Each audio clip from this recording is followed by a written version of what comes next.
Ceci est un livre audio autogénéré par Google.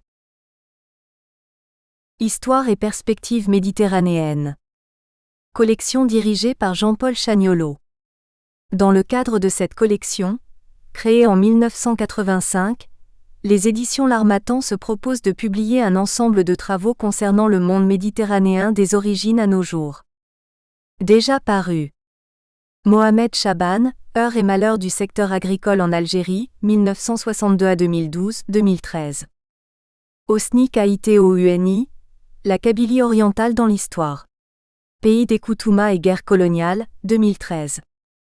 Geneviève Gousssaudf-Algas, Les Français de Tunisie de 1881 à 1931, 2013. Jean Bisson, La guerre en Méditerranée 8 novembre 1942 au 9 septembre 1943. L'histoire revisitée 2012. Adel Bousnina, Le littoral et le désert tunisien. Développement humain et disparité régionale en Tunisie, 2012. Guy Feuer, Kamel YAHMI, Un dialogue pour la réconciliation, un Algérien de France, un Français d'Algérie 2012. Abderrahman Elberrhouti, Outils médiatiques et population du Moyen Atlas marocain, 2012. Fedj Matoug, John F. Kennedy, La France et le Maghreb, 1957 à 1963, 2012.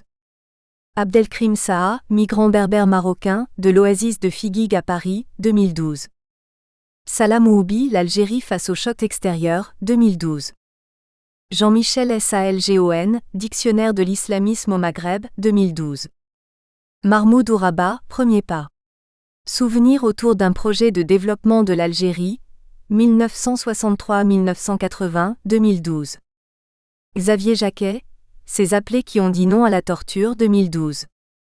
Daniel Lago, Responsabilité de protéger et guerre humanitaire. Le cas de la Libye, 2012. Michel Bure, Algérie 60. Mascara Sétif, 1er janvier 1960 au 16 février 1961, 2012. Ali Abbassi, Espace francophone tunisien ou Main de Fatma, 2011. Chokri Ben Fr ADJ, Olivier et oléiculture en Tunisie, 2011. Guillaume Doupe, Les Algériens dans le prisme des faits divers, une lecture de la guerre d'Algérie, 1954 à 1962, 2011. Sébastien Abyss et Damien Cordierferon, Bizerte, Otages de l'histoire. De la Seconde Guerre mondiale aux indépendances du Maghreb, 2011. En couverture, photo de la stèle du jardin Alsace-Lorraine, Nice. Main à l'urne d'Agrec, 1973. Sur une face de la base. La joie de l'âme est dans l'action, Lyotet. Oh! Français d'Afrique du Nord et des terres lointaines. Qui firent la France d'outre-mer et la fécondèrent de leur sang. La ville de Nice a voulu donner. Sous son ciel bleu et ses palmiers au bord. De sa mer latine l'image du pays perdu. Sur une autre face de la base. 1830 à 1962. Passant. Souviens-toi qu'il y eut une Algérie française. Et n'oublie jamais ceux qui sont morts pour elle. Aux Français d'Afrique du Nord. Et des terres lointaines. Qui firent la France d'outre-mer. La ville de Nice a voulu donner. Sous son ciel bleu. Et ses palmiers. Au bord de sa mer latine. L'image du pays perdu. Dédicace. À mes parents, Mohamed et Aïcha. À mon épouse Maïssa. À mes frères Saber et Haïtem et mes sœurs Ella et Rim. À tous mes amis et amis. Remerciements. Nous tenons à remercier vivement Monsieur Abdel Salem Ben Hamida, professeur d'histoire à l'Université de Tunisie, pour son précieux soutien. Monsieur Alain Ruggiero, maître de conférences d'histoire, et Monsieur Ralph Shore, professeur d'histoire, tous deux à la Faculté des Lettres, Arts et Sciences Humaines de l'Université de Nice Sophia Antipolis, ont beaucoup influencé nos recherches. Nous leur en sommes reconnaissants. La diligence et l'amabilité de l'ensemble du personnel des archives municipales de Nice et des archives départementales des Alpes-Maritimes que nous avons fréquentées assidûment de 2002 à 2007, ont grandement facilité notre tâche de dépouillement documentaire. Qu'ils soient ici chaleureusement remerciés. Nous sommes particulièrement reconnaissants à Madame Claudine Dauphin, Dr ès lettres de l'Université de Paris 1, Panthéon-Sorbonne, chercheur du CNRS à l'UMR 8167, Orient et Méditerranée Monde byzantin, à Paris, archéologue et historienne de la Palestine, de s'être consacrée à la lecture minutieuse et critique du présent ouvrage. Un grand merci à Monsieur Mohamed Ben Jedou, chercheur invité et attaché de l'UMR 8167 du CNRS, spécialiste de SIG, DAO et PAO, qui a conçu avec nous la présentation définitive de notre ouvrage.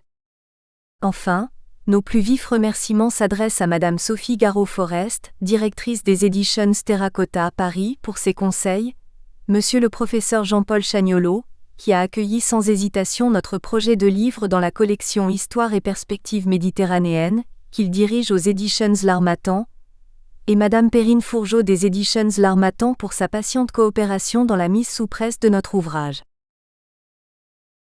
Introduction. Les 3 décennies qui couvrent la période 1947 à 1974 sont profondément marquées par le phénomène du rapatriement, l'arrivée en Europe de centaines de milliers d'Européens vivant dans les divers empires coloniaux. Ce phénomène demeure dans son ensemble méconnu, à quelques exceptions près, notamment celle des Pieds Noirs. Cependant, avant de s'intéresser au phénomène proprement dit, il convient de définir le rapatriement. Les rapatriés sont ici les personnes revenant ou venant en métropole du fait de la décolonisation des possessions européennes. Ils ne sont pas tous et de loin natifs d'Europe. Combien de rapatriés n'avaient jamais connu la patrie qui les recevait ? Elle leur était parfois entièrement étrangère. Ainsi le terme rapatrié est à prendre avec précaution. Il signifie un retour à sa patrie puisque nombreux étaient ceux qui ne possédaient de la métropole qu'une image mythique. Le mouvement de rapatriement a connu des phases d'activité ou de ralentissement qui correspondent aux formes de la décolonisation pour chaque pays.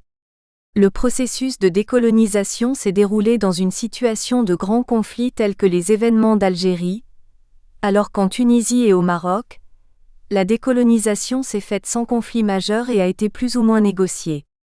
Ce processus eut des répercussions majeures sur le mouvement de rapatriement. Sur le plan international, le rapatriement n'était pas non plus un fait isolé. Dans la seule Europe occidentale, la Grande-Bretagne, les Pays-Bas, la Belgique, l'Allemagne fédérale ont aussi dû surmonter les problèmes de l'accueil et de la réinstallation de leurs rapatriés. En effet, le Royaume-Uni présente un cas particulier par la lenteur d'une décolonisation négociée. Alors en Inde, beaucoup de Britanniques conservèrent leur emploi ou furent engagés sur place par des sociétés britanniques. Puis, aux Pays-Bas, le rapatriement de 450 000 à 500 000 personnes d'Indonésie, dont 180 000 métis, s'étala sur une quinzaine d'années. En outre, la faiblesse de peuplement des colonies espagnoles et la lenteur de la décolonisation firent que, pour l'Espagne, le problème des rapatriés ne présenta pas de caractère dramatique. Enfin, en janvier 1958, les colonies africaines belges comptaient quelques 120 000 Européens.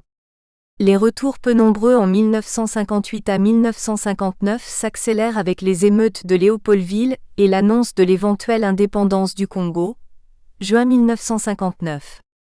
En revanche, le rapatriement français se distingue de ce qui a pu être observé à l'étranger par son ampleur et sa soudaineté. La décolonisation provoqua des mouvements migratoires d'une ampleur sans précédent. La presque totalité des 1 700 000 Français d'outre-mer devint tôt ou tard des rapatriés, en particulier ceux d'Algérie, qui durent abandonner tous leurs biens non transférables dans des circonstances tragiques. Comme pour les Pays-Bas et le Royaume-Uni, c'est d'Asie que s'amorcèrent les premiers retours. La guerre d'Indochine entraîna le reflux de la colonie européenne, surtout après la défaite d'Dien Bien Phu. Bien que l'Égypte ne fît pas partie du domaine colonial français, il est possible de compter parmi les rapatriés ceux qui en furent expulsés en 1956 à 1957 à la suite de l'affaire de Suez, 7000 personnes en même temps que les Britanniques. L'accession à l'indépendance de la Tunisie et du Maroc incita au départ un nombre croissant d'Européens. Les mouvements de départ de Tunisie et du Maroc ne sont pas comparables à celui d'Algérie.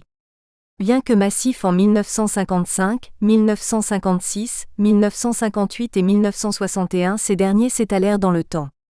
Le retour en métropole des Français de Tunisie, 184 000 et du Maroc, 249 000, affecta ceux qui devaient quitter le pays faute de pouvoir y maintenir leurs activités. La population française régressa rapidement entre 1956 et 1961 de 180 000 à 65 000 en Tunisie, et de 350 000 à 160 000 au Maroc. L'effilochage progressif des structures qui régissaient leur mode de fonctionnement conduisit à un exode tout aussi progressif. À l'inverse, le rapatriement en France des Français d'Algérie fut brutal et massif. L'État et le gouvernement français furent pris au dépourvu. Le gouvernement attendait, à la fin d'octobre 1961, l'arrivée de 100 000 familles françaises, peut-être 400 000 personnes en tout dans les 4 années à venir. Loin de toutes ces prévisions, c'est un effectif doublé qui déferle en 4 mois. L'erreur d'appréciation commise par le gouvernement français est d'avoir cru que la plupart des Français d'Algérie ne quitteraient pas leur sol natal. En mars et avril 1962, après la signature des accords d'Évian, le mouvement demeura toujours lent. L'explication réside dans l'espoir toujours présent d'un règlement favorable de la guerre, et par la présence toujours importante et visible de l'armée française. À la répression de l'armée française des manifestations, la rue Illy le 26 mars 1962, s'ajouta l'insécurité latente à laquelle étaient confrontés les Européens d'Algérie avec les enlèvements, les assassinats, les attentats et les exécutions sommaires.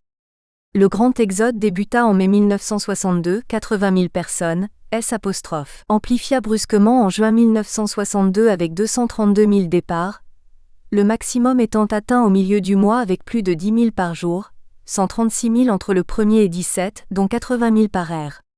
À la fin de l'été, la moitié de la communauté européenne d'Algérie avait quitté le pays.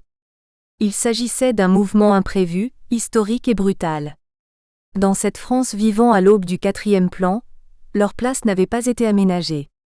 Ainsi, le Français était en effet angoissé par le retour des rapatriés dont il chiffrait le nombre à plus de 2 millions d'individus, sondage d'opinion effectué en 1962 par l'Institut national des études démographiques, INED. Certains esprits, face à cette éventuelle invasion, allaient jusqu'à proposer que les 400 000 Algériens travaillant alors en France comme manœuvre soient renvoyés chez eux, sans délai, pour que les pieds-noirs prennent ainsi naturellement leur place. Les rapatriés s'établirent dans la moitié sud de la France selon un axe allant de Bordeaux à Grenoble, en ajoutant bien évidemment la région parisienne. Les rapatriés sont attirés par le climat méditerranéen du sud de la France, proche de celui du Maghreb, tandis que la fixation dans la capitale ou ses environs répond à une proximité vis-à-vis des administrations chargées de leurs dossiers. Ils sont 80 000 à Nice, 120 000 dans le département des Alpes-Maritimes, 60 000 dans le Var et 110 000 à Marseille. Les Alpes-Maritimes est un département d'accueil comme le souligne le dossier de presse. De plus, la ville de Nice fut la première ville de France à s'être dotée d'un service municipal des rapatriés, d'où le rassemblement des Pieds-Noirs 25 ans après, en fin juin 1987 à Nice. De plus, en 2012, les responsables locaux de la ville de Nice se préparent pour célébrer le cinquantenaire du rapatriement des Français d'Afrique du Nord. 30 juin 2012 à 17h. Les regards des Pieds-Noirs et des Harkis se tourneront vers la promenade des Anglais, se fixeront sur le trottoir sud, face à la mer. C'est à cet instant que sera dévoilé le monument érigé en hommage à tout un peuple victime d'un douloureux exode. Après la publication en novembre 2011 d'un premier tome d'un hors-série sur les Pieds-Noirs, le journal Nice Matin a de nouveau fait appel aux rapatriés pour des témoignages pour un deuxième tome sur leur accueil et leur installation en France qui paraîtra pour le rassemblement de juin 2012 à Nice. Les quelques réunions de rapatriés auxquelles nous avons assisté, l'impression est tenace, exprimée par les rapatriés eux-mêmes, que leur histoire n'est pas encore élucidée, point de vue de Bernard Coll, président de l'association Jeunes Pieds-Noirs, exprimé lors de la journée Pieds-Noirs, le 5 décembre 2003 au Musée d'Art moderne et contemporain à Nice. De plus, tous les rapatriés réaffirment encore que la désinformation joua un rôle primordial à l'époque de leur rapatriement, et qu'ils étaient abandonnés par la mère patrie, la France. À ces sentiments douloureux s'ajoute l'incompréhension. En outre, les métropolitains ont mal accueilli les rapatriés. En 1962, un sondage IFOP indiquait que 62% des Français refusaient tout sacrifice en leur faveur. D'autant plus que l'opinion générale leur attribuait des fortunes colossales. Raphaël Delpar affirme que 40 ans après, la manipulation fonctionne toujours. Ce qui revient à dire que ces gens ont été doublement prisonniers. En Algérie puis en France pendant 40 ans. En fait, les rapatriés français d'Afrique du Nord revendiquent la vraie version de l'histoire de leur rapatriement en France entre 1955 et 1962. Ces affirmations parfois contradictoires, ce sentiment toujours perceptible que bien des zones d'ombre entachent le processus du rapatriement, nous a incités à rechercher dans la presse et dans tout autre document consacré à la mémoire des rapatriés. Doivent être distinguées la presse régionale, Nice Matin, Le Patriote, et la presse locale, l'Action républicaine, l'Espoir de Nice et du Sud-Est, l'Opinion de Nice et des Alpes-Maritimes, l'Alerte, organe de la Fédération du Parti socialiste des Alpes-Maritimes, l'Avenir de Grasse et de sa circonscription, Cannes-Nice Midi, l'Écho de Nice, Réalité niçoise. La presse étudiée est considérée comme représentative de différentes tendances politiques. Il y a la presse de droite, Nice Matin, l'Action républicaine, l'Opinion de Nice et des Alpes-Maritimes, l'Avenir de Grasse et l'Écho de Nice, la presse socialiste, l'Espoir de Nice et du Sud-Est, l'Alerte et Réalité niçoise, enfin la presse communiste représentée par le journal Le Patriote de Nice et du Sud-Est. Il conviendra de s'interroger, tout d'abord, comment l'opinion publique métropolitaine a réagi à l'arrivée des rapatriés, dans un département situé politiquement à droite, puis comment les rapatriés se sont intégrés à la société locale, et quelle fut l'attitude des pouvoirs publics à leur égard. La presse qui est à la fois le quatrième pouvoir et le thermomètre de l'opinion publique et qui a pour rôle principal d'informer, a-t-elle bien joué son rôle dans sa présentation du rapatriement des Français d'Afrique du Nord ? Comment a-t-elle présenté les rapatriés aux métropolitains ? Quelle était la part d'influence de la presse sur les métropolitains, concernant leurs relations avec les rapatriés ? La presse des Alpes-Maritimes a-t-elle évoqué tous les problèmes liés à l'arrivée des rapatriés d'Afrique du Nord, dans le département des Alpes-Maritimes ? De quoi a-t-elle parlé ? Si la presse des Alpes-Maritimes a choisi certains thèmes concernant les rapatriés, quelle est la signification de tel ou tel choix ? En cas de silence sur certains sujets qui concernaient les rapatriés, quel était le résultat d'un éventuel silence et quel en était l'enjeu ? D'après le dossier de presse consacré au rassemblement des rapatriés à Nice vers la fin de juin 1987, 25 ans après, le département des Alpes-Maritimes fut un département d'accueil pour les rapatriés français d'Afrique du Nord.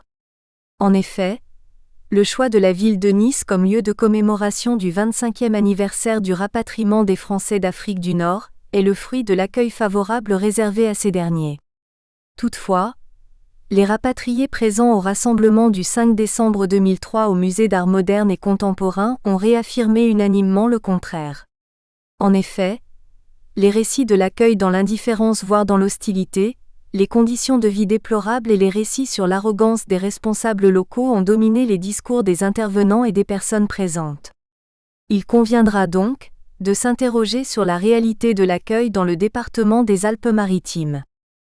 La présente étude s'ouvre par l'année 1955 et par la signature du protocole franco-tunisien de l'autonomie interne, le 3 juin 1955 ayant marqué le début du rapatriement des Français de Tunisie, suivi par les Français du Maroc après le retour du sultan Ben Youssef d'exil et l'accord de l'autonomie interne au Maroc, le 16 novembre 1955.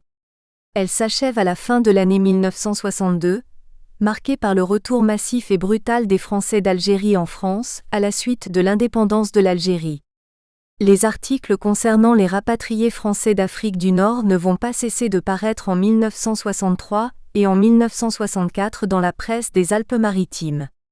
Cependant, le choix d'arrêter notre étude en 1962 s'explique par l'importance du corpus pour la période 1955 à 1962, deux études de mémoire de maîtrise en outre ayant fourni les éléments fondamentaux sur le contenu des articles des années 1963 et 1964. Notre étude s'organise autour de trois axes principaux. Dans un premier temps, nous examinerons le rapatriement des Français de Tunisie et du Maroc, cela correspondant à la première phase, 1955 à 1958, où le rapatriement passant inaperçu n'a attiré ni l'attention de la presse ni des pouvoirs publics. Ensuite, au cours de la deuxième phase du rapatriement des Français d'Afrique du Nord, 1959 à 1961, les rapatriés connurent des difficultés par la faute d'absence d'une politique de rapatriement. La crise de Bizerte, juillet-octobre 1961, incita les pouvoirs publics à mener une politique de rapatriement par la promulgation de la loi du 26 décembre 1961 qui excluait les Français d'Algérie non considérés comme des rapatriés. Dans un second temps, nous présenterons le rapatriement des Français d'Algérie en 1962. Il conviendra de présenter toutes les dispositions prises pour l'accueil et l'intégration des rapatriés d'Algérie, ainsi que la façon dont ce rapatriement a été présenté par la presse des Alpes-Maritimes. Dans un dernier temps, nous nous concentrerons sur le rapatriement des Français d'Afrique du Nord dans le département des Alpes-Maritimes, car nombreux furent ceux qui choisirent de s'installer dans ce département. Il s'agit de déterminer si la presse des Alpes-Maritimes a présenté et analysé tous les problèmes auxquels les rapatriés ont dû faire face dans ce département. La présentation du rapatriement des Français d'Afrique du Nord dans la presse des Alpes-Maritimes sera comparée à celle d'archives, notamment les dossiers de logement constitués à l'époque du rapatriement. Tout d'abord, il est nécessaire de présenter le rapatriement tel qu'il a été rapporté par la presse des Alpes-Maritimes. La presse des Alpes-Maritimes a été presque unanime dans le refus d'installer les rapatriés d'Afrique du Nord dans ce département. La raison invoquée étant qu'il n'était pas adapté au département. Enfin, grâce aux documents disponibles d'autre nature que la presse, nous présenterons la situation déplorable des Français d'Afrique du Nord installés dans les Alpes-Maritimes. Les rapatriés furent contraints de se loger dans des conditions difficiles pendant de longues années, avec le silence total de la presse des Alpes-Maritimes. Finalement, les rapatriés d'Afrique du Nord livrés à eux-mêmes furent les victimes d'une politique locale qui visait à les refouler hors du département des Alpes-Maritimes en parfaite complicité avec la presse des Alpes-Maritimes. Ainsi, grâce au texte examiné, il est possible de décrire en détail le rapatriement des Français d'Afrique du Nord et les représentations qui en ont été faites. En termes de statistiques, l'analyse technique de la presse des Alpes-Maritimes concernant les rapatriés français d'Afrique du Nord, le sujet du rapatriement a connu une évolution très importante dans son traitement par cette presse entre 1955 et 1962. L'accompagnement par la presse des Alpes-Maritimes des événements du rapatriement des Français d'Afrique du Nord varie selon les années et les circonstances, comme le montre l'approche quantitative. L'augmentation du nombre d'articles est importante. Il passe de 18 en 1955 à 337 articles en 1962. De plus, du point de vue de l'emplacement des articles dans le journal, les statistiques montrent que, d'une part, le nombre d'articles publiés à la une est passé de 5 en 1955 à 44 articles en 1962, et que d'autre part celui des grands articles est passé de 0 en 1955 à 96 articles en 1962. En outre, du point de vue du titrage, les titres de la première catégorie, un titre qui occupe toute la largeur de la page d'un journal, est passé de 0 en 1955 à 18 titres d'articles en 1962. En ce qui concerne les illustrations utilisées par la presse des Alpes-Maritimes, il n'y en avait aucune en 1955, mais 21 en 1962. Enfin, tous les thèmes liés au rapatriement des Français d'Afrique du Nord ont connu une évolution très importante. Par exemple, le nombre d'articles consacrés à l'accueil des Français d'Afrique du Nord est passé de 12 en 1955 à 80 en 1962. Dans cette première partie de notre travail, nous présenterons, analyserons et tenterons de déchiffrer l'évolution qu'a connue la façon de rendre compte dans la presse des Alpes-Maritimes du rapatriement des Français d'Afrique du Nord entre 1955 et 1961. Le rapatriement des Français d'Afrique du Nord a connu une évolution évidente. En effet, deux phases se distinguent dès la première approche par la morphologie et l'emplacement des articles. La première phase s'étend de 1955 à 1958, la deuxième phase qui couvre les 3 années 1959, 1960 et 1961.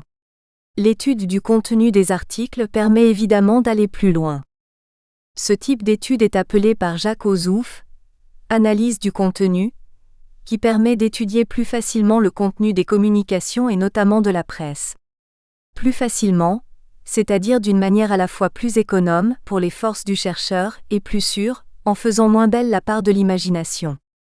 Elle aurait le pouvoir de révéler ce qu'à travers informations et articles juxtaposés un journal a voulu communiquer à ses lecteurs. Et même, Jacques Kayser du moins lui en fait obligation, elle devrait présumer l'influence que la lecture normale d'un journal a dû exercer sur le lecteur. Véritable remède miracle de l'étude de presse, l'analyse du contenu permettrait donc, non seulement de savoir ce qu'un journal recèle, et cette fois avec une précision mathématique, mais aussi de résoudre cet irritant problème de l'influence, dont Pierre Albert dit justement combien il est mal résolu, peut-être même impossible à résoudre. L'engouement suscité aux États-Unis par cette méthode n'a d'égal en tout cas, que les résistances qu'elle a immédiatement fait surgir. Confiance et méfiance, toutefois, ne nous semblent pas commenter tout à fait les mêmes ambitions. Première partie. Présentation du phénomène du rapatriement des Français d'Afrique du Nord par la presse des Alpes-Maritimes, entre 1955 et 1961. Chapitre 1. La première phase du rapatriement, un retour quasi inaperçu entre 1955 et 1958.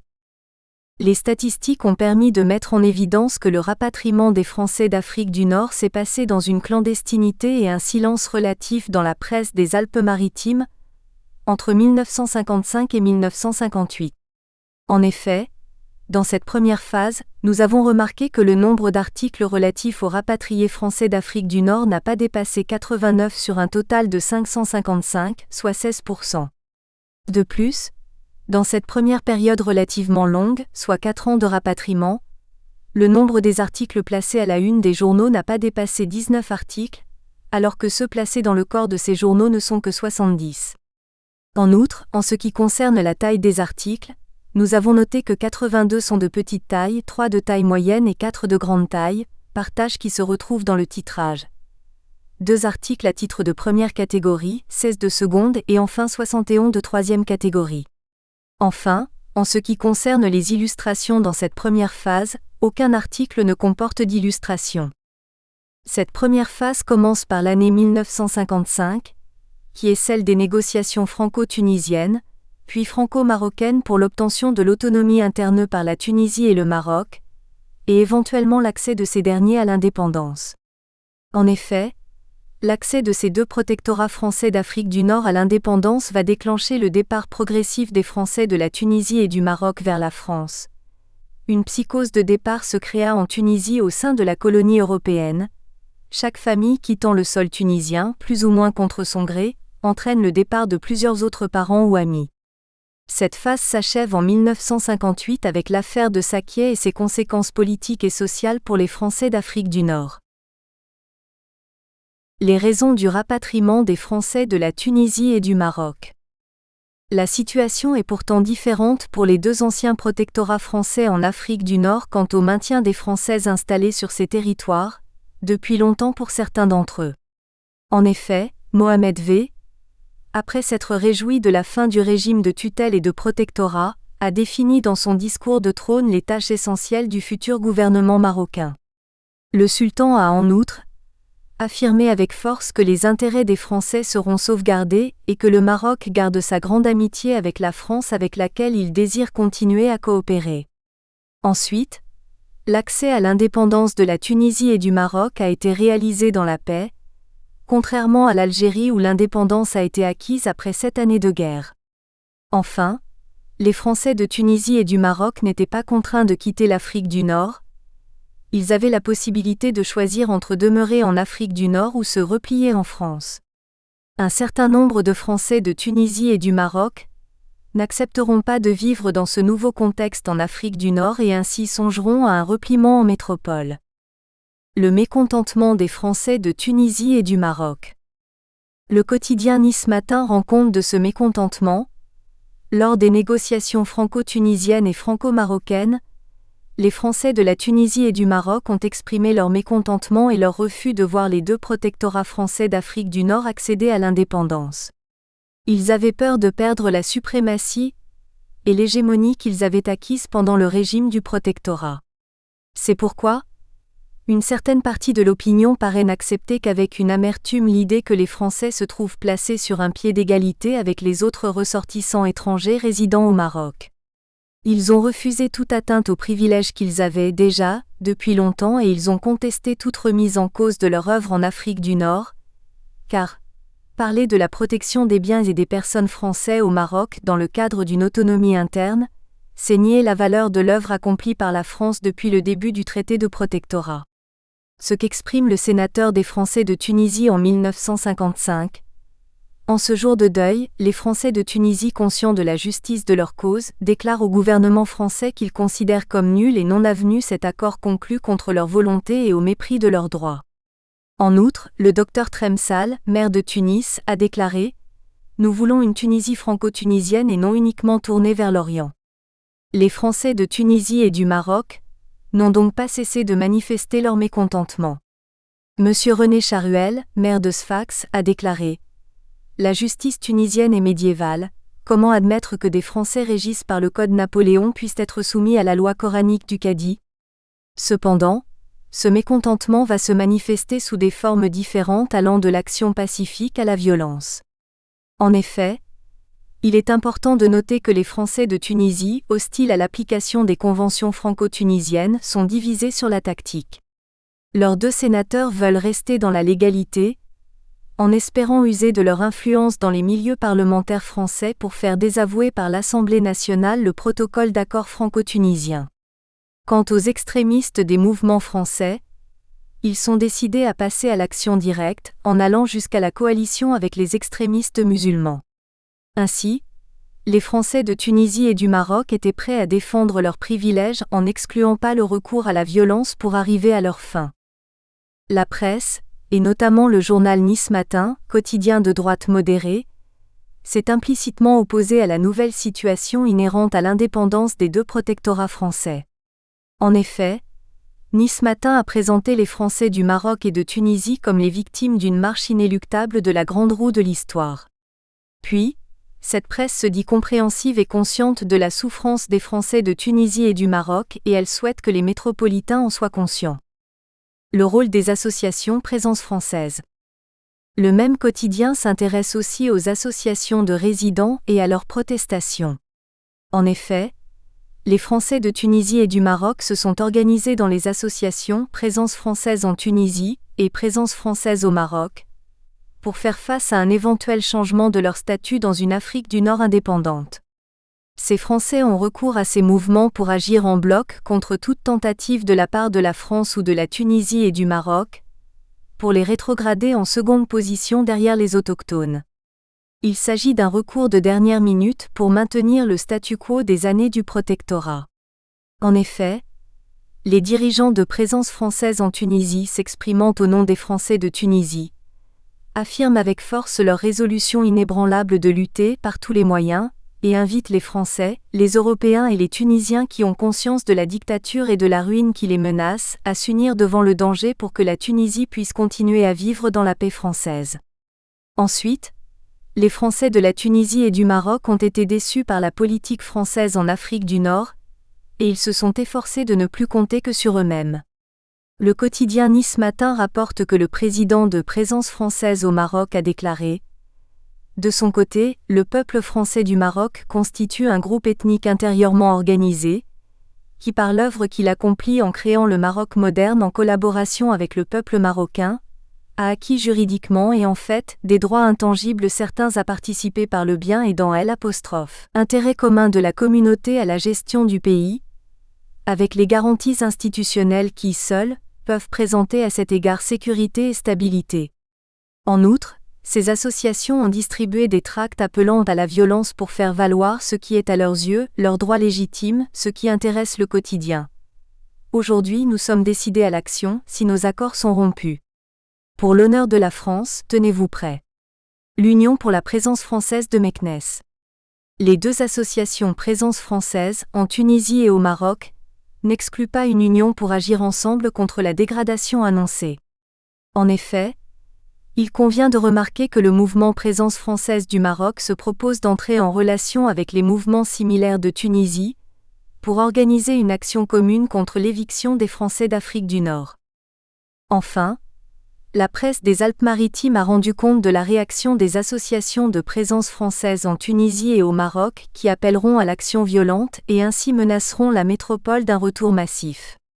Malgré les assurances des uns et des autres, ils penseront même à exercer des chantages pour obtenir ce qu'ils veulent.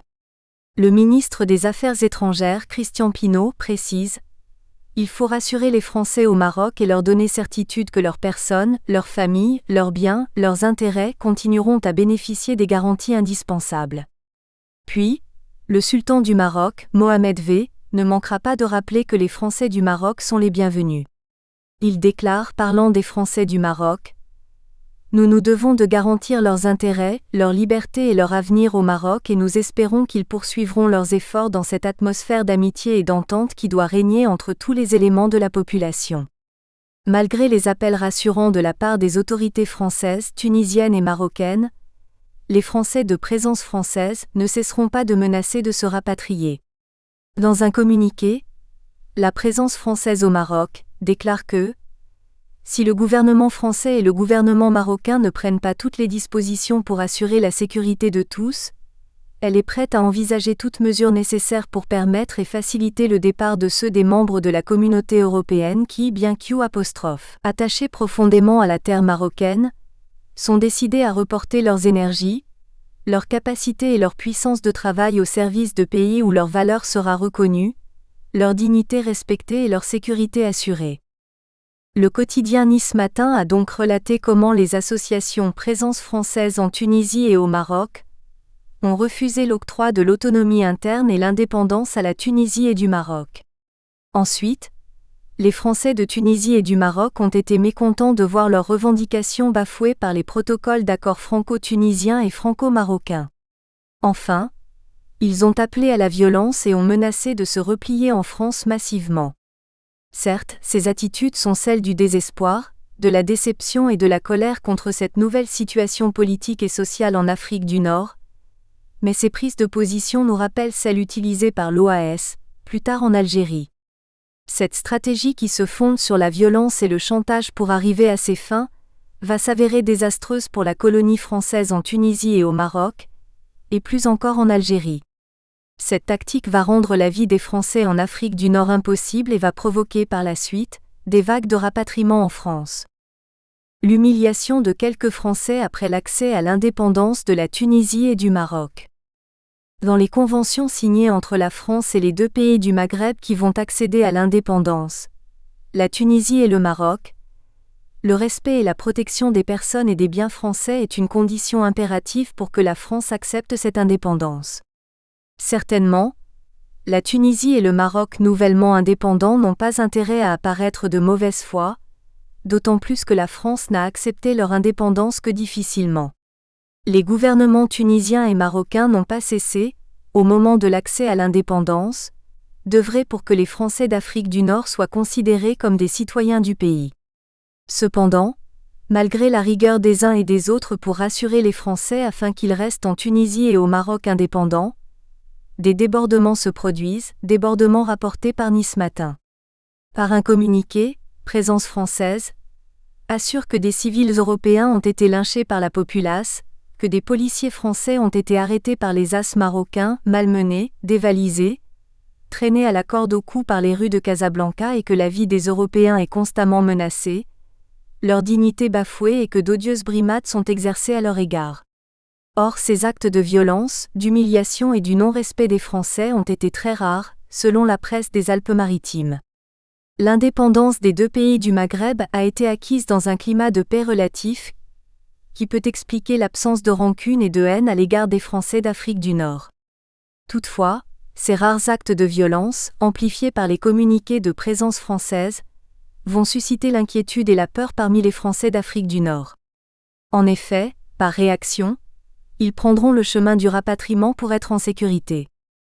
Le démantèlement de présence française en Afrique du Nord.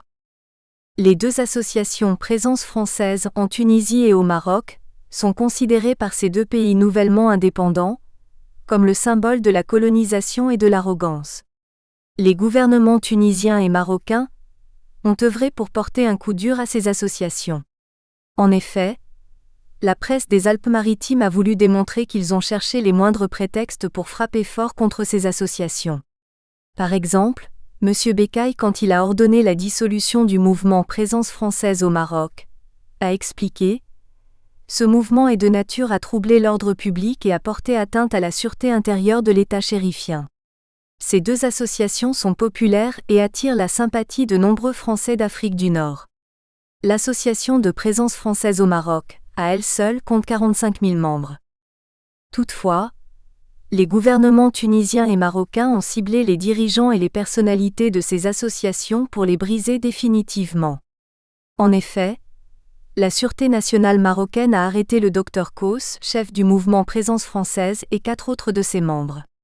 Il leur est reproché d'avoir fait distribuer des tracts insultant la personne de Sa Majesté et appelant les Berbères à la révolte. Cependant, M. Rembold, l'un des dirigeants du mouvement, a affirmé qu'il ne s'explique les motifs de la mesure. Tout ce que nous avons essayé, c'est d'obtenir pour les Français du Maroc un certain nombre de garanties. On a pris pour prétexte l'affaire de ce tract berbère. En outre, les autorités tunisiennes ont réagi de même en expulsant M. Rim Bruno, le président de Présence française en Tunisie, ce qui a suscité une violente manifestation devant la résidence de France à Tunis. De plus, l'arrestation et l'expulsion de ces chefs a suscité l'indignation des Français d'Afrique du Nord. En effet, l'annonce que des Français avaient été expulsés de Bizerte par les autorités tunisiennes a soulevé une certaine émotion parmi les Français de Tunisie, où l'un d'entre eux, le docteur Santolini, était particulièrement connu, maire de Bizerte. Le démantèlement des mouvements Présence française, ainsi que l'expulsion de ses dirigeants, a fait perdre à la colonie française en Afrique du Nord l'unique défenseur légitime, à leurs yeux, de leurs intérêts en Afrique du Nord. Les Français d'Afrique du Nord ont ressenti ces mesures des autorités marocaines et tunisiennes comme une humiliation et une défaite. La majorité de ces Français n'a ni supporté ni accepté cette défaite psychologique, et ne songera alors qu'à son rapatriement.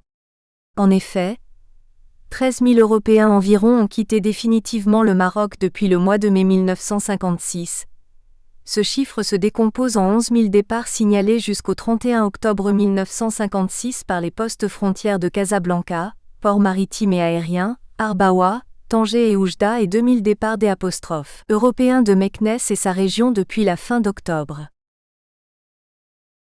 Les formes du rapatriement des Français d'Afrique du Nord. Pendant cette première phase de rapatriement des Français d'Afrique du Nord, de 1955 à 1958, la presse des Alpes-Maritimes s'est concentrée majoritairement sur les affaires des expulsions des Français de Tunisie et du Maroc. En effet, pour quelques 200 rapatriés à la suite d'expulsions, la presse des Alpes-Maritimes a consacré la majorité de ses articles. De plus, le mot « rapatriement » ne sera utilisé pour la première fois que le 20 mars 1958. Donc, en 1955, 1956 et 1957, la presse des Alpes-Maritimes parle de tout sauf du rapatriement. La presse des Alpes-Maritimes n'a pas fourni des chiffres pendant ces années sur le nombre des rapatriés français d'Afrique du Nord. Ce n'est qu'en 1960 que des évaluations furent publiées. En effet, le nombre des Français de Tunisie est passé de 180 000 en 1954 à 90 000 et celui du Maroc, de 267 000 en 1955 à 138 336 en 1958.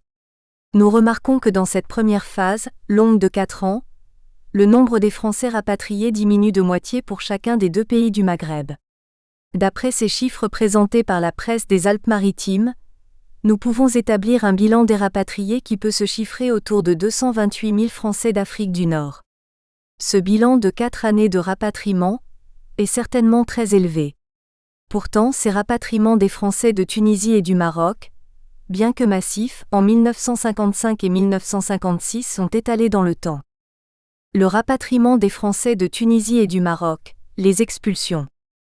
Cette première phase qui a couvert les années 1955, 1956, 1957 et 1958 se caractérise essentiellement par le phénomène d'expulsion des Français de Tunisie et du Maroc. Durant cette phase, la presse des Alpes-Maritimes décrit les expulsions des Français du Tunisie et du Maroc avec détail. Ainsi est cité l'exemple de 11 Français expulsés de Tunisie vers la fin du mois de février 1958.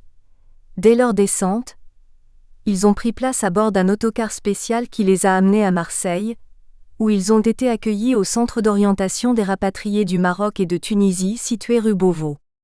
Aussitôt après une légère collation, les expulsés se sont rendus au siège local de la Trésorerie générale où ils ont perçu une première provision d'argent à titre d'urgence. Nous avons pu rejoindre quelques-uns de ces rapatriés qui sont tous des officiers ou officiers de réserve, mais tous des anciens combattants. Les 11 ressortissants français, expulsés sans raison de Tunisie, font preuve d'une discrétion bien compréhensible sur l'atmosphère électrique qui règne actuellement en Tunisie. Ils ont en effet laissé là-bas tous leurs biens et la plupart de leurs familles. Ils ont malgré tout adressé un télégramme au président Gaillard-Épinot, ministre des Affaires étrangères. 11 expulsés Bizerte, Ferry-Ville, mettant pied sur le sol de France, vous adressant protestations énergiques contre brutale expulsion. Vous exprimant amertume profonde devant passivité gouvernement français, incapable de protéger ressortissants. Vous demandant dans un sursaut national protection des familles restées en Tunisie et mesures immédiates de reclassement en France, rapatriement des familles et prise en charge des biens laissés en Tunisie. Si quelques-uns resteront à Marseille, d'autres se rendront à Paris, Toulon et Nice. Par cet article dénotant l'intérêt de la rédaction pour les événements en cours, le journal Nice Matin a fourni toutes les informations nécessaires pour l'opinion publique afin qu'elle soit informée de la situation des rapatriés français. En effet, ce journal a présenté l'accueil de ces derniers en France dès leur descente d'avion ou de bateau, jusqu'à leur perception de la provision d'argent.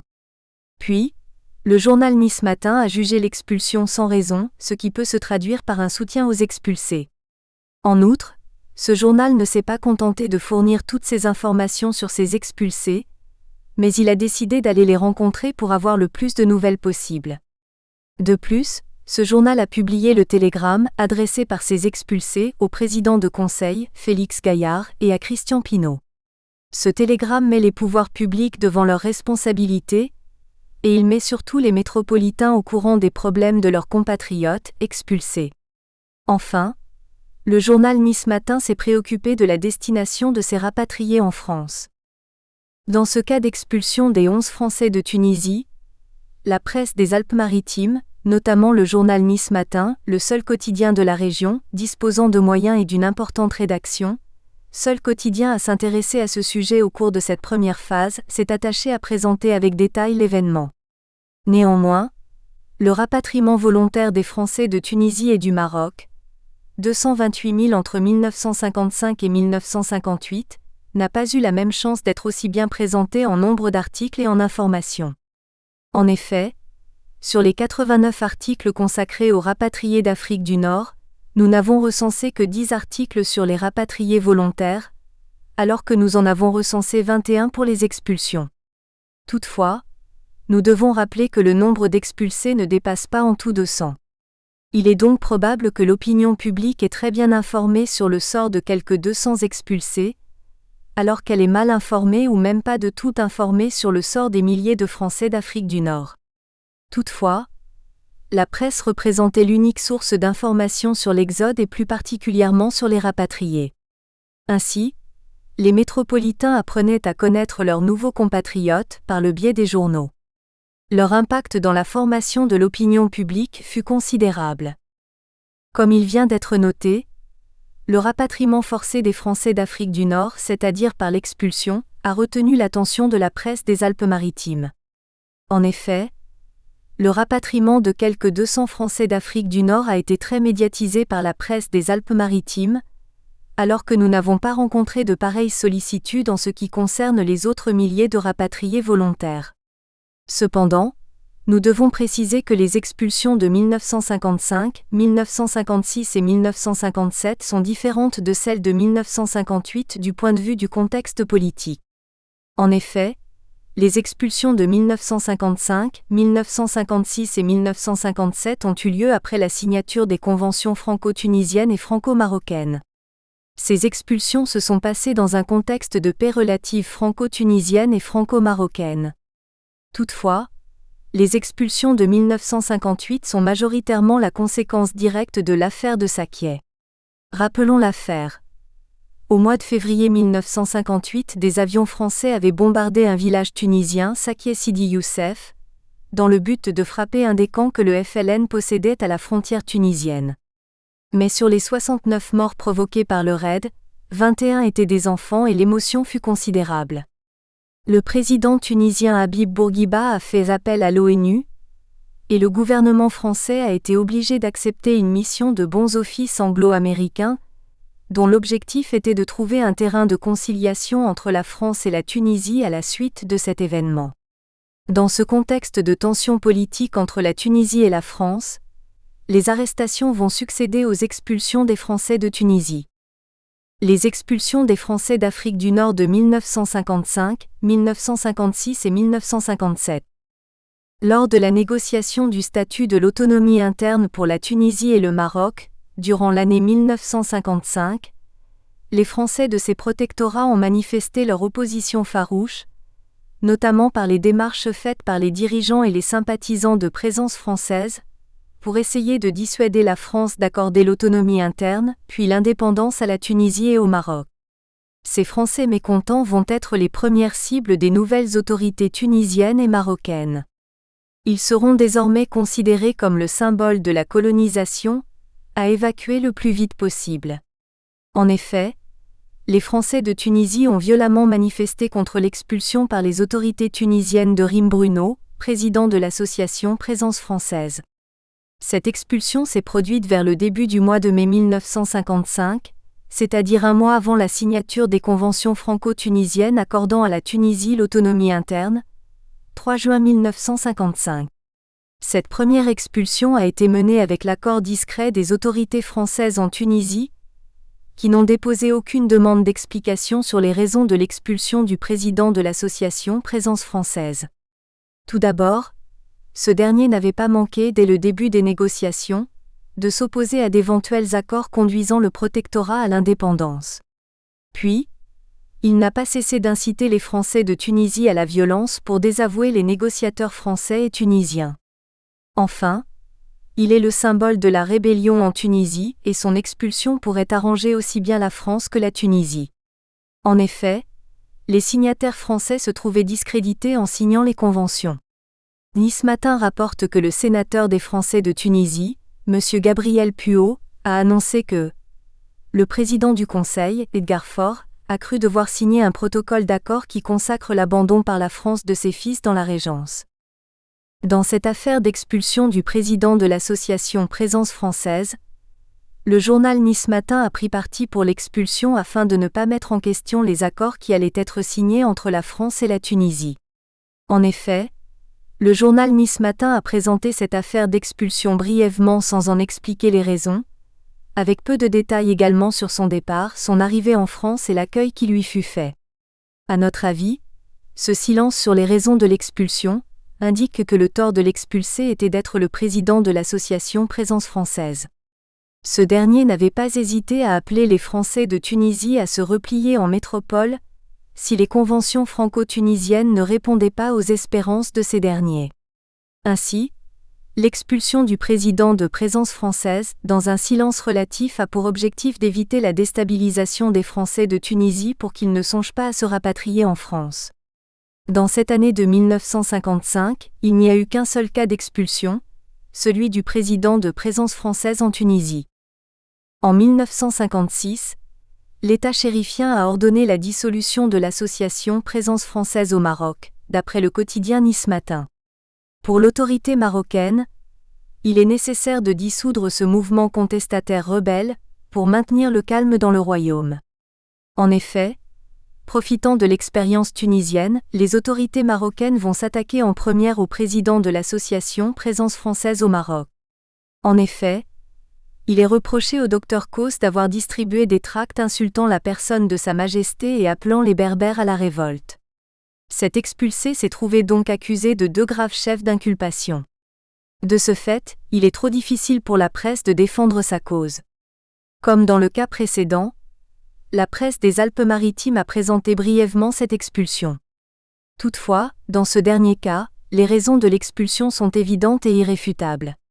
Cependant, une fois l'expulsion achevée, la presse des Alpes-Maritimes n'a pas fait état de l'accueil et des formes d'aide fournies à l'expulsé en France métropolitaine. Une semaine après cette première expulsion du Maroc, 64 Français appartenant pour la plupart à Présence française sont expulsés du Maroc, 38 sont arrivés par avion à Paris, 11 personnes qui avaient demandé la protection de l'ambassade de France à Rabat ont été dirigées sur Bordeaux. Ces derniers expulsés du Maroc n'ont qu'un seul tort, celui d'appartenir à l'association Présence française.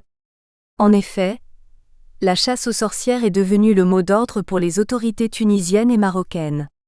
Ces expulsions ont été réalisées avec le soutien explicite des autorités françaises. Elles n'ont manifesté aucune opposition aux procédures d'expulsion par les autorités tunisiennes et marocaines. De son côté, la presse des Alpes-Maritimes les a ignorées et n'a pas plaidé leur cause auprès de l'opinion publique française. Normalement, qu'ils soient expulsés ou rentrés volontairement en France, ils sont tous des rapatriés et il est du devoir de la France de les aider et les intégrer dans la société française.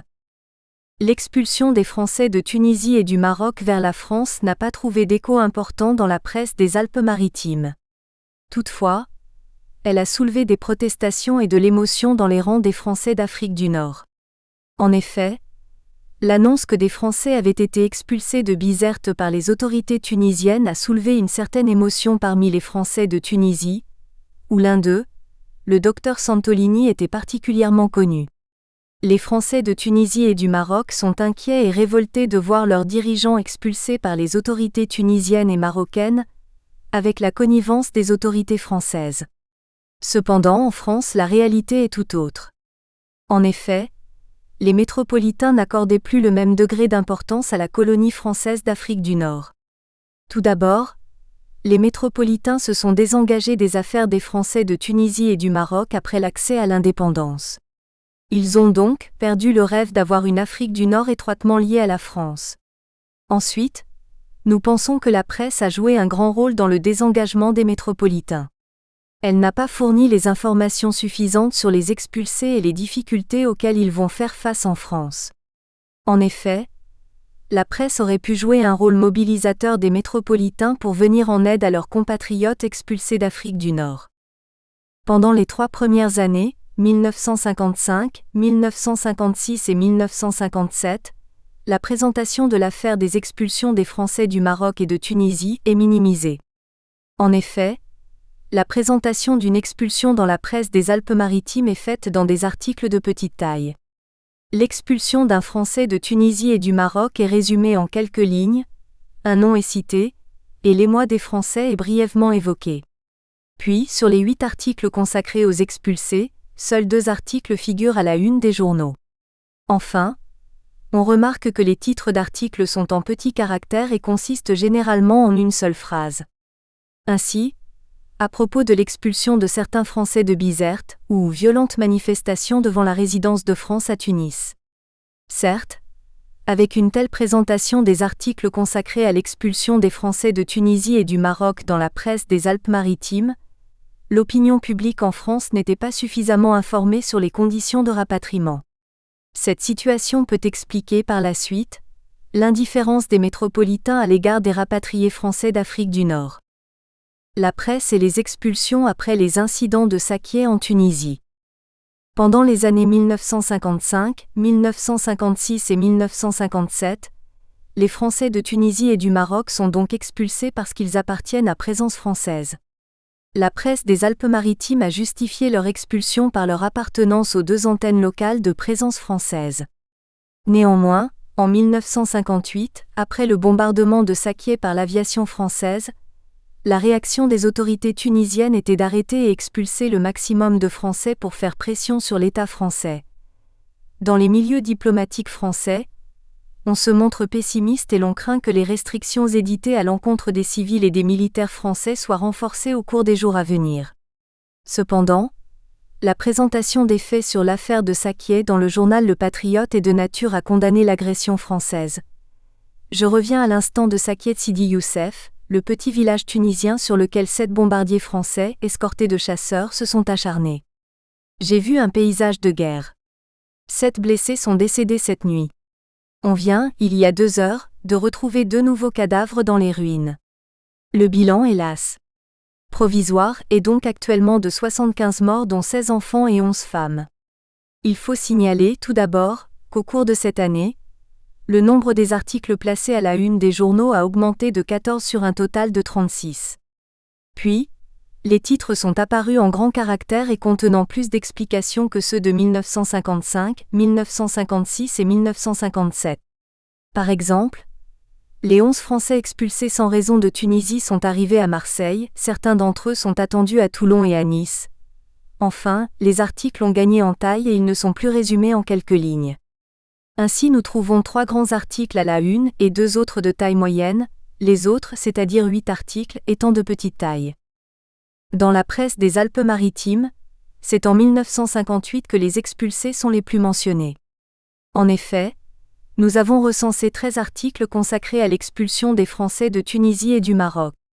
Signalons qu'avant 1958, les conditions de départ d'Afrique du Nord, les conditions d'arrivée en France, l'accueil accordé et les aides fournies aux Français d'Afrique du Nord n'ont pas été abordés. Toutefois, en 1958, et plus exactement juste après l'affaire de Sakiet, la presse des Alpes-Maritimes a abordé le sujet des expulsés différemment. La presse a parlé des conditions de départ qui étaient difficiles pour les expulsés. De même, plus favorisés que ses camarades, M. Espion et sa famille ont eu la possibilité de garnir 5 petites valises du strict nécessaire. M. Espion avait passé en Tunisie la totalité de son existence, n'étant venu en France que pour accomplir son devoir à l'occasion de 2 dernières guerres. En outre, la presse des Alpes-Maritimes a révélé les nouvelles difficultés auxquelles les Français de Tunisie doivent faire face. Les événements, arrestations et expulsions, ont accru le malaise et l'inquiétude dans lesquels vivaient depuis quelques jours les Français de Tunisie. Dans certains foyers, on vit dans l'appréhension. Un coup de sonnette, des rumeurs sur le palier font sursauter femmes, enfants et maris. La presse des Alpes-Maritimes nous a informés sur la situation psychologique dans laquelle se trouvaient les Français de Tunisie. En effet, ils sont confrontés désormais à des pressions de la part des autorités tunisiennes. Dans les milieux diplomatiques français, on se montre pessimiste et l'on craint que les restrictions éditées à l'encontre des civils et militaires français soient renforcées au cours des jours à venir. En 1958, les raisons de l'expulsion des Français de Tunisie sont rejetées sur les autorités tunisiennes qui cherchaient les moindres indices d'illégalité. Dans ces moments de crise entre la France et la Tunisie, la détention d'armes par les Français de Tunisie est sanctionnée par une arrestation, prélude à une éventuelle expulsion. En effet, les arrestations et les expulsions se sont succédées au cours de la première moitié de l'année 1958. Les journalistes donnent des exemples de ces arrestations et ces expulsions. Il s'agit de M. Ernest Spiteri, qui dirige le laboratoire photographique de l'Institut des hautes études, et M. Francis Germaud, 80 ans, agriculteur à Zarouane. Ce dernier se trouve en ce moment détenu dans les locaux de la Garde nationale à Zarouane. Sa propriété a été fouillée durant 2 jours par la police. Il semble qu'on ait découvert des armes. D'autre part, la police intensifie à Tunis et dans la banlieue les perquisitions dans les demeures des ressortissants français. Par cet article, la presse des Alpes-Maritimes et plus précisément le journal Nice Matin, a évoqué les conditions difficiles auxquelles les Français de Tunisie ont fait face. Cependant, il faut préciser que ces conditions difficiles sont en Tunisie et non en France. La presse des Alpes-Maritimes aurait pu parler des conditions de vie des expulsions, quand ils sont arrivés en métropole. Qu'est-il prévu pour ces expulsés par les pouvoirs publics ? La presse des Alpes-Maritimes a seulement tendance à rejeter l'entière responsabilité sur les autorités tunisiennes.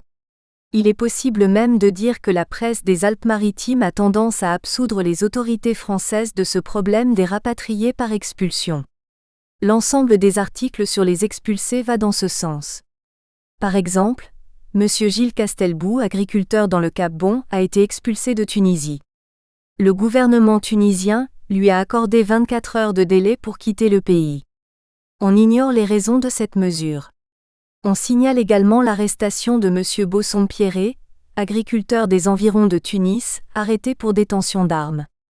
La détention d'armes est le seul motif pour les autorités tunisiennes pour procéder à des arrestations suivies d'expulsions. Un agriculteur français de Zarouane, M. Léon Frey-Burnet, a été arrêté le 11 mars à la suite d'une perquisition effectuée dans sa ferme et de la découverte de vieilles munitions et d'explosifs agricoles, annonce-t-on de sources françaises.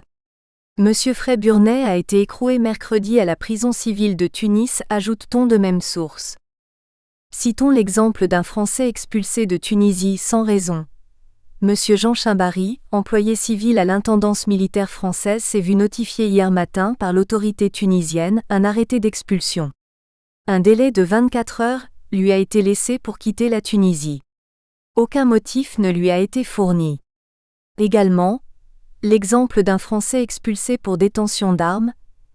Il s'agit de M. Georges Casanova, chef de la station météorologique de Kairouan, appréhendé le 5 mars et qui sera déféré au tribunal de cette ville pour détention d'armes non déclarées, et de M. Joseph Ratier, gérant de société à Hammam-Lif, arrêté le 3 mars pour des raisons inconnues des autorités françaises. Il est à signaler qu'en 1958, le journal Nice Matin désapprouve les autorités tunisiennes dans leur procédure d'expulsion des Français, alors qu'il les approuvait en 1955, 1956 et 1957. La détention d'armes par des Français en Tunisie ne peut pas être une raison suffisante pour les expulser selon le journal Nice Matin. Inversement, le journal Le Patriote dénonce la détention d'armes par les Français et approuve les autorités tunisiennes dans leurs actes. Il faut ajouter à ceci la découverte des dépôts d'armes chez un certain nombre de colons français. Les perquisitions opérées hier ont permis de découvrir chez l'un d'eux 2 fusils de guerre, 9 grenades et 500 cartouches. Chez un autre, un fusil et 500 cartouches, 3600 cartouches et 2 fusils de guerre chez un troisième. Il semble que ces armes proviennent des stocks constitués à l'époque où les autorités françaises armaient les colons, pour lutter contre la résistance tunisienne. Pour le quotidien communiste, Le Patriote, la détention d'armes par les Français de Tunisie colons est une menace pour l'État tunisien et pour la paix en Afrique du Nord. Toutefois, selon le journal Nice Matin, la détention d'armes par les Français de Tunisie ne constitue pas un motif suffisant pour les expulser. En effet, toujours selon Nice Matin, les armes découvertes chez les Français de Tunisie ne sont que des vieilles munitions et des explosifs agricoles, ne constituant aucune menace pour les Tunisiens. Cependant, ce journal Le Patriote n'a publié que 5 articles durant cette affaire de Sakié et ses répercussions sur la présence des Français en Tunisie en 1958. Pourtant, dans ces articles, Le Patriote n'a pas parlé des expulsés et de leur situation. Il s'est contenté de présenter l'agression française contre la Tunisie. De plus, il a dénoncé la détention d'armes par les colons et il a évité de parler de ces derniers. Enfin, dans ce journal, les Français d'Afrique du Nord sont des colons, des ultras et des fascistes. Avec ou sans terre, les Européens de l'Afrique du Nord sont des colons. À ce titre, riches ou pauvres, ils ont tout en commun l'appareil de la colonisation expressément mis à leur service sous toutes ses formes financières, juridiques, professionnelles, politiques et morales. Il est évident que la ligne des articles du Patriote suit celle du Parti communiste français, qui était très favorable à la décolonisation. L'attitude de ce quotidien, plutôt hostile à l'arrivée des rapatriés, restait dans le cadre de ses idées anticolonialistes qu'il n'avait cessé de défendre. C'est pourquoi ce quotidien ignore les expulsés français d'Afrique du Nord.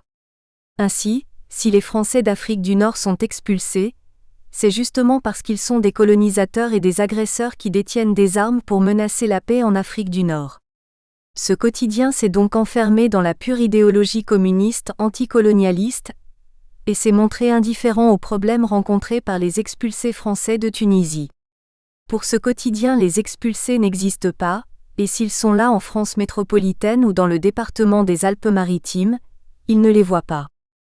Après cette parenthèse de 6 mois de tension entre la France et la Tunisie, une nette détente dans les relations franco-tunisiennes s'est fait sentir à partir de la deuxième moitié du mois de juin 1958. Il ne faut pas oublier de signaler que cette affaire de Sakié a contribué à la chute de la 4e République, au mois de mai 1958. De plus, cette crise n'a pris fin qu'avec l'avènement de la 5e République. Enfin, après cette affaire de Sakié, le retour à la normale est perceptible dans les articles consacrés aux expulsés de Tunisie et du Maroc. En effet, la presse des Alpes-Maritimes a présenté les expulsions sans discussion ou contestation sur les raisons de l'expulsion comme dans les années 1955, 1956 et 1957. Durant ces années de paix relative, les causes des expulsions ont été attribuées à l'expulsé lui-même et non aux autorités tunisiennes et marocaines. Cependant, durant la première moitié de l'année 1958, le quotidien Nice Matin a défendu les expulsés et la position de l'État français. En fait, il s'agit de faire bloc derrière l'État français pour ne pas céder à la pression tunisienne. La presse des Alpes-Maritimes a recommencé à parler des expulsions sans les contester. L'arrestation à Casablanca de 3 Français trafiquants de fausses monnaies. Le beau-père de Salvati, chef du gang des Blouses Grises, est arrêté pour port d'armes prohibé.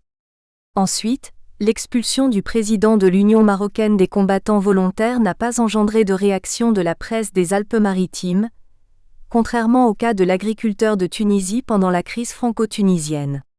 En effet, le colonel Parazol, compagnon de la Libération, président de FFL de Casablanca et président de l'Union marocaine des combattants volontaires de la résistance française, a été expulsé du Maroc où il résidait depuis de nombreuses années. Il est arrivé hier à Paris. Les milieux officiels de Rabat interrogés se bornent à déclarer que sa présence au Maroc a été jugée indésirable. Une exception, l'expulsion des Français d'Algérie. Débutant le 1er novembre 1954, la guerre d'Algérie se prolongea jusqu'en 1962, ainsi durant 8 ans. Cependant, pendant cette première phase de 1955 à 1958, aucun article dans la presse des Alpes-Maritimes ne mentionne le retour des Français d'Algérie. Il faut rappeler que l'Algérie formait 3 départements français, et que le rapatriement n'était nullement envisagé. En effet, Guy Mollet, le président de conseil, avait rappelé: ces agriculteurs, ces ouvriers, ces employés, ces commerçants, ces instituteurs, ces médecins, ces hommes qui se sont fixés en Algérie depuis parfois plusieurs générations, qui y ont leur famille, leur maison, leurs morts. Pour eux, l'Algérie, c'est le plus grand pays du monde. C'est leur petite patrie, celle à laquelle on tient le plus. Hors l'Algérie, ils ne peuvent vivre. Ils ne voient la France qu'à travers leur Algérie. Ces hommes ont cru que la France allait les abandonner. J'ai compris leur désespoir profond qui a atteint tout leur être. La France restera présente en Algérie. Les liens entre la métropole et l'Algérie sont indissolubles. Il n'y a pas d'avenir pour l'Algérie qu'avec la France. Que serait la France sans l'Algérie? Que deviendrait l'Algérie sans la France? Toutefois, la presse des Alpes-Maritimes a révélé l'expulsion des Français d'Algérie par les autorités françaises. Il s'agit de 20 personnes, militants communistes et syndicalistes. La position des communistes était toujours claire en ce qui concerne la colonisation. Ils sont des anticolonialistes, et ils ont œuvré pour l'indépendance des pays colonisés. En effet, en Algérie et même en France métropolitaine, il y avait des sympathisants du FLN et quelques-uns s'étaient engagés pour aider l'Afrique du Nord à s'émanciper. Cette attitude de la part de quelques Français est condamnée par les autorités françaises pour complicité avec l'ennemi, FLN. La Liberté a écrit: Pierre Sergent insulte le page CF à l'Assemblée. Pierre Sergent, député FN, ancien chef des tueurs de l'OAS Métro. Je ne peux laisser passer les paroles de l'anti-France. Vous êtes l'inverse de ce que nous espérons pour cette Assemblée. Vous êtes le parti de la trahison. Durant cette première phase, il n'y eut qu'une seule mention d'une expulsion de 20 personnes d'Algérie. Appréhendées au cours de l'opération de police déclenchée avant-hier matin à Alger, entre 4h et 7h30, 20 militants communistes, progressistes ou syndicalistes ont été emmenés en camion sur l'aérodrome de Maison-Blanche, d'où un avion militaire les a transportés jusqu'à Istres où ils sont arrivés vendredi soir vers 20h. Il s'agit un docteur en sciences, de 10 instituteurs, 2 employés de PTT, un travailleur de l'État, 2 gaziers, un représentant de commerce, un directeur de société, un comptable, un employé, un docker, un ouvrier métallurgiste, un agent commercial et une ménagère musulmane. Ces personnes ont été expulsées en vertu d'une mesure administrative précisant que leur présence en Algérie est de nature à entraver l'action des pouvoirs publics. À leur arrivée à Istres, elles ont été avisées qu'elles étaient libres. Aucun mandat d'arrêt, ni aucune notification de poursuite ne leur avait d'ailleurs été signifiée. À la différence des précédentes expulsions des Français de Tunisie et du Maroc qui ont été prises par les autorités tunisiennes et marocaines, cette expulsion est ordonnée par les autorités françaises. De plus, cette expulsion se passe en Algérie qui n'est pas encore indépendante en 1956. Enfin, à la différence des articles concernant des expulsés, cet article est fort détaillé. En effet, le journal Nice Matin présente l'expulsion avec beaucoup de détails de l'appréhension en Algérie jusqu'à l'arrivée en France métropolitaine. De plus, le journal a décrit les personnes expulsées ainsi que les motifs de leur expulsion. Leur présence en Algérie est de nature à entraver l'action des pouvoirs publics. Le journal énumère les diverses conditions sociales, des instituteurs, un directeur de société, un ouvrier, un docker, mais n'a manifesté aucune critique à propos de cette expulsion. Tout autre est la position du journal Le Patriote qui a présenté cette expulsion avec une certaine réserve. 20 militants syndicalistes, communistes et progressistes, dont un seul Algérien, viennent d'être expulsés sans préavis d'Alger. Hier matin, entre 4 et 7 heures. Ils ont été arrêtés à leur domicile puis embarqués par avion pour Marseille où on leur dit qu'ils étaient libres. Pendant qu'ils étaient au commissariat central d'Alger, ils ont vu emmener vers un camp d'internement 7 militants syndicalistes et un communiste d'origine algérienne. Tout d'abord, il faut rappeler qu'il s'agit de l'unique article publié par le journal Le Patriote en 1956 à ce sujet. Il s'agit de l'expulsion de syndicalistes et de communistes, ce qui a provoqué l'indignation des rédacteurs communistes du journal. L'intervention du journal était une sorte de manifestation contre l'abus de pouvoir des autorités françaises qui expulsent des personnes pour leurs idées politiques et leur appartenance à un parti. En outre, il s'agit d'un petit article qui ne répond pas vraiment à la provocation du pouvoir. Enfin, le journal Le Patriote, contrairement au journal Nice Matin, n'a pas présenté les personnes expulsées individuellement, mais il s'est contenté d'annoncer qu'il s'agit simplement de syndicalistes, communistes et progressistes. Le rapatriement des Français de la Tunisie et du Maroc, 1955 à 1958. Comme nous l'avons évoqué précédemment, durant cette première phase, 1955 à 1958, le nombre d'articles consacrés au rapatriement volontaire est inférieur à ceux consacrés aux expulsés. En effet, le nombre d'articles consacrés au rapatriement des Français de Tunisie et du Maroc n'a pas été supérieur à 10, alors que ceux consacrés aux expulsés sont au nombre de 21. Cependant, le nombre des rapatriés français de Tunisie et du Maroc a dépassé 228 000 rapatriés, alors que le nombre des expulsés n'a pas dépassé 200 personnes au cours de cette première phase. Pendant cette première phase, malgré le nombre limité d'articles sur ce sujet, la population française de Tunisie et du Maroc a diminué de moitié. La population française de Tunisie est passée de 180 000 en 1954 à 90 000 en 1958, et celle du Maroc est passée de 267 208 en 1951 à 138 336 personnes en 1958. En effet, à la veille de l'indépendance, le 31 juillet 1954, la population française en Tunisie était évaluée à 180 000 personnes dont 13 500 fonctionnaires, 253 médecins, 180 avocats, 129 pharmaciens, 45 dentistes, 50 architectes, 3 500 agriculteurs.